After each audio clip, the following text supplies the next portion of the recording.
तहरीक इंसाफ ने हमेशा 9 मई वाक़यात की मज़म्मत की है। हमने हमेशा अदालतों का सामना किया है। शुरू से कहा शफाफ ट्रायल होना चाहिए, हमें भी सफाई का मौका मिलना चाहिए। चेयरमैन PTI बैरिस्टर गौहर की प्रेस कॉन्फ्रेंस कहा कि यह तीसरा केस है जिसमें हमारे रहनुमाओं को 10 साल की सज़ा दी गई। तमाम सज़ाएँ कानून के तकाज़ों को पूरा किए बगैर दी गई। सलमान अकरम रादा बोले 2 ही गवाह हैं जो मुकदमे में पेश किए जा रहे हैं। हमारे मुआशरे में झूठ रच बस गया, झूठ की बुनियाद पर ही पूरी इमारत खड़ी कर दी गई।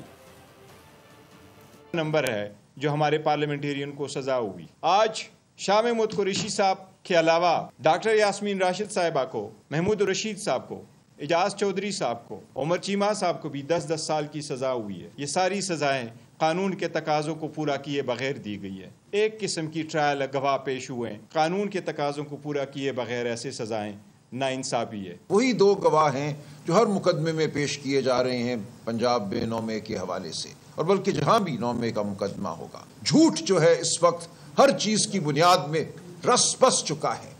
झूठ की बुनियाद पर एक पूरी इमारत खड़ी कर दी गई है, हुकूमती इमारत हो या अब एक बज़ाहिर कानून की इमारत हो।